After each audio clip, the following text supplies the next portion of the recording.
Kembali di Kompas Petang, saudara, banjir terjadi di sejumlah wilayah di Jakarta hari ini. Banjir yang meluap ke jalan raya membuat kegiatan warga Jakarta hari ini tersendat akibat banjir.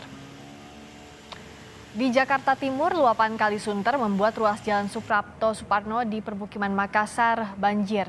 Banjir dengan ketinggian hingga 30 cm membuat kendaraan yang nekat melintas sempat mogok. Meski berangsur surut, banjir sempat membuat ruas jalan ini tidak bisa dilalui.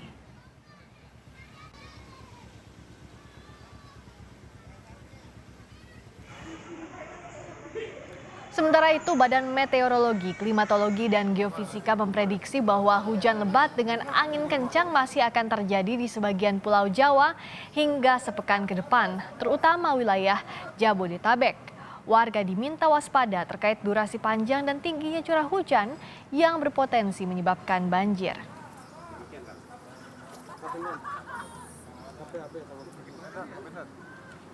Sebagian wilayah Jakarta hari ini kembali dilanda banjir. Ketinggian banjir di permukiman pun beragam. Ketinggian banjir di kawasan Cipinang Melayu, Makassar, Jakarta Timur misalnya mencapai 2,5 meter. Kebijakan Pemprov DKI untuk mengatasi banjir kembali dipertanyakan. Nah, soal penanganan banjir Jakarta, sore ini kita akan membahasnya bersama dengan Ketua Fraksi PDIP DPRD DKI, Gembong Warsono, dan Wakil Ketua Fraksi Gerindra di DPRD DKI Jakarta, S. Andika. Selamat sore, Pak Gembong, juga Pak Andika. Apa kabar? Selamat sore, Assalamualaikum warahmatullahi wabarakatuh. Kabar baik, Alhamdulillah. Selamat sore, Assalamualaikum Mbak Friska, salam Indonesia Raya. Alhamdulillah baik dan sehat-sehat Mbak Friska. Waalaikumsalam, Alhamdulillah sehat. Terima kasih banyak atas waktunya. Saya ke Pak Gembong terlebih dahulu. Soal penanganan banjir Jakarta di 2021 ini gimana? Karena ini sudah 2021, tapi kita di awal tahun masih bicara soal banjir juga. Tapi kalau kata Wagub bilang bahwa kali ini, di banjir kali ini hanya 20 RT dari kurang lebih 30.000 RT di Jakarta. Silakan Pak Gembong. Ya, kalau soal jumlah mungkin Pak Andika yang lebih tahu persis. Tetapi fakta hari ini mengatakan apa yang disampaikan oleh Pak Wagub itu kan bertolak belakang. Artinya fakta kenyataan di lapangan masih banyak genangan-genangan air akibat hujan di DKI Jakarta pada hari ini. Itu yang pertama. Yang kedua, kita kaitkan dan janji Pak Gubernur, sebetulnya beliau ingin menjanjikan kepada warga Jakarta bahwa genangan itu selambat-lambatnya 6 jam harus sudah surut. Tetapi faktanya hari ini apakah sudah terbukti? Ya nanti biar Pak Andika yang bisa memberikan jawaban itu. Tapi rakyat Jakarta mempertanyakan itu. Kenapa? Karena memang 3 tahun Pak Anies memimpin Jakarta, mengelola pemerintahan DKI Jakarta, dalam konteks penanganan banjir memang mohon maaf, Pak Anies tidak melakukan apa-apa. Ini menjadi persoalan.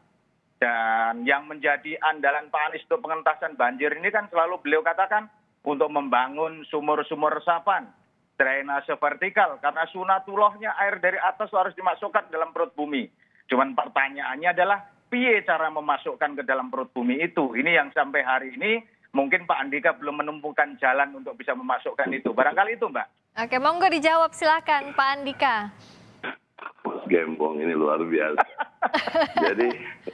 Jadi begini, persoalan banjir dan persoalan kemacetan itu menjadi fokus pemerintah ya saat ini. Alhamdulillah kemacetan sudah bisa lebih baik, bahkan mendapatkan penghargaan dari dunia ya terkait masalah transportasi.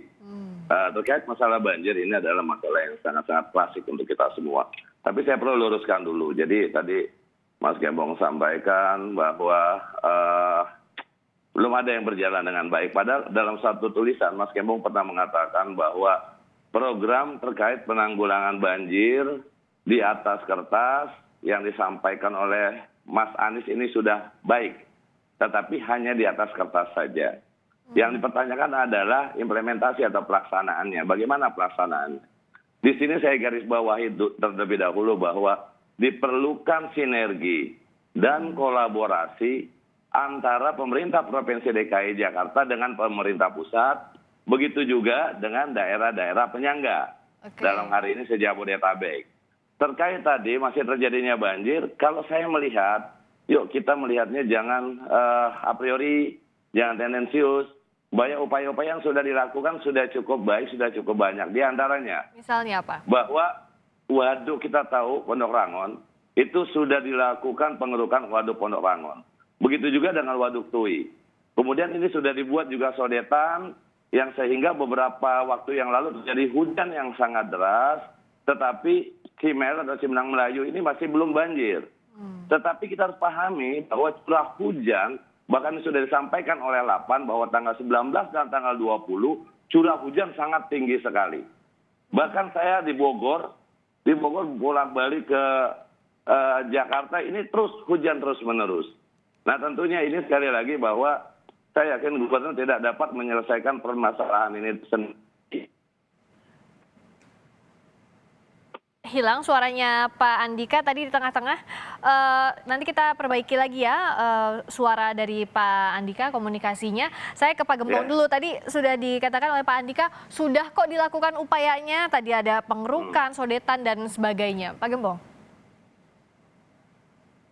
Pengerukan waduk, pengerukan sungai itu kan pekerjaan rutin. Tetapi yang kita tuntut adalah bagaimana Pak Anies membuat gebrakan dalam rangka untuk mengatasi persoalan banjir. Gebrakannya apa? Tadi disampaikan oleh Pak Andika, berkolaborasilah dengan pemerintah pusat dalam konteks normalisasi atau bahasanya apalah, kalau Pak Anies kan begitu nggak cocok dengan bahasa normalisasi, naturalisasi atau apa terserah, tetapi eksekusi. Jangan hanya kita berdebat soal istilah, normalisasi atau naturalisasi, terserahlah mau pakai bahasa apa, tetapi dieksekusi, gitu loh. Sehingga apa yang dijanjikan per Jakarta itu hari ini seharusnya sudah kita nggak berdebat soal banjir kalau sudah dieksekusi. Ini persoalannya kan nggak ada kunjung eksekusi, ini persoalan di situ, Mbak. Oke, jadi kalau soal pengerukan, sodetan itu memang rutin. Tapi gimana soal Pak Andika sudah terhubung lagi ya suaranya, saya sudah mendengar. Halo. Nah, bagaimana Begini, soal naturalisasi tadi? Perlu kolaborasi. Nah, kolaborasi tadi sudah dilakukan atau belum? Begini, permasalahannya udah, saya sepakat dengan Mas Gembong. Sampingkanlah istilah itu. Mau naturalisasi, mau normalisasi. Ya, apapun penting, itu eksekusinya gimana gitu. Yang penting ini dilakukan. Kalau tadi dikatakan bahwa kegiatan rutin dan sebagainya, kegiatan rutin normalisasi kali, oke, iya. Kegiatan rutin untuk waduk-waduk, oke, iya.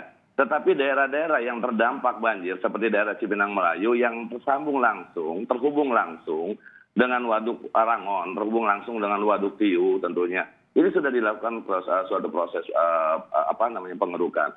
Pertanyaannya, apakah kolaborasi ini sudah dilakukan atau belum? Apakah sinergi ini sudah dilakukan atau belum? Jawabannya sudah atau belum? Dan daerah penyangga. Ini saya yakin ini sudah terus dilakukan kolaborasi, dilakukan sinergi. Hanya saja kita harus pahami dampak pandemi yang membutuhkan anggaran sangat besar, yang sebenarnya peruntukannya adalah terkait masalah penanggulangan banjir dan kemacetan. Memang kita tahu bahwa kita mendapat pinjaman dari PEN, tetapi jumlahnya tidak sebesar yang kita harapkan. Artinya bahwa konsentrasi atau alokasi anggaran kita yaitu terkait menyangkut masalah penanganan pandemi. Jadi sekali lagi saya melihat bahwa memang kolaborasi dan sinergi antara pemerintah Provinsi DKI Jakarta dengan pemerintah pusat dan daerah penyangga ini harus menjadi prioritas. Baik terkait masalah program penanggulangan banjirnya maupun terkait masalah anggarannya. Karena DKI tidak bisa berjalan sendiri-sendiri. Untuk itu juga sinergi juga harus dilakukan, kolaborasi juga harus dilakukan bukan hanya dengan pemerintah, antar pemerintah, tetapi juga dengan masyarakat. Jadi kalau Pak Andika, jadi kalau yang ingin dikatakan bahwa selama ini yang masih mandek adalah anggaran dari pemerintah pusat atau gimana? Yang ingin dikatakan seperti apa? Begini. Jadi pusat mempunyai anggaran sendiri melalui program NCCID yang saat ini di mana melakukan pemasangan seed pile di beberapa sungai dan di hulu di hilir. Tetapi untuk saat ini kita tahu bahwa dari hulu ini sangat luar biasa airnya mengalir dengan deras. Ditambah lagi dengan air pasang. Kita berterima kasih sekali bahwa pemerintah pusat sudah memberikan suatu diskresi, memberikan suatu kebijakan dengan memberikan pinjaman melalui PEN, melalui SMI dan sebagainya.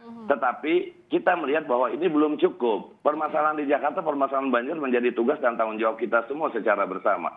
Saya sepakat dengan Mas Gembong. Yuk kita duduk bareng. Yuk kita jangan egosentris mementingkan diri sendiri. Antara pemerintah eksekutif dengan pemerintah pusat, yuk duduk bareng dengan daerah penyangga bagaimana caranya agar banjir di Jakarta ini, meskipun daerah penyangga yang lain juga turut banjir juga, tetapi ini menjadi permasalahan kita bersama. Jadi kuncinya adalah ayo kita duduk bareng untuk membangun sinergi dan kolaborasi itu. Oke, Seperti itu, Mbak. Pak Gembong tadi ada kendala anggaran nih yang masih tersedot penanganan pandemi. PDIP melihatnya gimana soal kendala ini? Enggak, harusnya enggak, Mbak. Jadi ada program prioritas yang seharusnya tidak terganggu oleh pandemi. Contoh persoalan penanganan banjir seharusnya tidak terganggu oleh pandemi. Tapi persoalan tadi disampaikan oleh Pak Andika, bahwa betul memang perlu ada kolaborasi antara pusat dan daerah. Pertanyaannya kan karena daerah nggak mau, ini kan persoalannya di situ. Kenapa nggak mau? Karena memang pemerintah daerah punya program yang namanya naturalisasi. Sementara kewajiban pemerintah daerah adalah untuk melakukan pembebasan terhadap lahan di daerah aliran sungai. Lah kalau pembebasan tidak dilakukan oleh pemerintah daerah, bagaimana pemerintah pusat untuk bisa melakukan pembangunan? Ini kan persoalannya di situ. Titik pangkalnya belum di sana, bukan soal yang lain. Karena pemerintah daerah DKI Jakarta punya program di luar koordinasi dengan pemerintah pusat. Sehingga sampai hari ini nampaknya belum ada titik temu antara kebijakan pusat dan daerah dalam konteks penanganan 13 aliran sungai di DKI Jakarta ini yang notabene menjadi kewenangan pemerintah pusat. Tapi pemerintah pusat tidak bisa melakukan apa-apa kalau pemerintah daerah tidak melakukan pembebasan di daerah aliran sungai itu. Persoalannya ada di sana, Mbak. Gitu. Oke, nah kalau PDIP melihatnya bottlenecking-nya ini bukan soal anggaran, tapi tadi soal pembebasan lahan karena beda pola pandang antara normalisasi dan naturalisasi. Pak Andika, memangnya iya pembebasan lahan ini kayaknya jadi perdebatan beberapa tahun terakhir dan belum ada solusinya. Sebenarnya seperti apa sih pelaksanaan? Saya sepakat bahwa pembebasan lahan ini sempat mandek lah beberapa tahun kemarin. Tapi perlu juga saya luruskan bahwa kalau dikatakan terkait masalah anggaran ini bukan menjadi kendala, tapi saya tegaskan ini menjadi kendala. Sebagai contoh adalah bahwa bantuan PEN, bantuan melalui SMI, ini sebagian besar digunakan untuk program-program yang bersifat struktur pembangunan. Ada juga anggaran yang digunakan untuk pembebasan lahan di pinggiran Kali Ciliwung. Memang ini harus dibebaskan agar program atau NCCID dari PUPR ini bisa masuk. Jadi saya sepakat dengan Mas Gembong apa yang disampaikan tadi bahwa pembebasannya ini mandek dan memang ini benar terjadi mandek. Kalau hanya persoalan masalah naturalisasi kah, normalisasi kah, saya berpikir sama bahwa ini harus disingkirkan. Yang harus dipikirkan sekarang ialah bahwa proses pembebasan lahan di bantaran kali ini harus dilaksanakan. Tapi sekali lagi kita terbentur anggaran. Kenapa saya katakan kalau dikatakan dari Mas Gembong, oh bukan masalah anggaran, saya bilang ada masalah anggaran. Ini terbukti dengan kita diberikan pinjaman dari PEN bahwa alokasi terbesarnya untuk di samping untuk JIS, kita juga alokasikan khusus juga walaupun tidak terlalu sebesar yang untuk JIS, itu juga diperuntukkan untuk pembebasan lahan atau normalisasi kali. Jadi artinya bahwa kita juga menyangkut masalah anggaran ini masih sangat membutuhkan anggaran tersebut. Sekali lagi kuncinya adalah egosentris disampingkan. Komunikasi antara daerah dan pusat. Kalau tadi Mas Gembong bilang Mas Aniesnya belum mau berkomunikasi, saya melihat bahwa komunikasinya sudah mulai dibangun. Lambok Mas Anies sudah ketemu sama Pak Jokowi juga. Dibicarakan apakah salah satunya terkait masalah banjir di dalamnya, saya rasa juga masuk di dalamnya seperti itu. Kondisi saat ini Mbak, jangankan berbicara Jakarta, calon ibu kota baru pun juga itu bisa terkena banjir dengan kondisi seperti ini.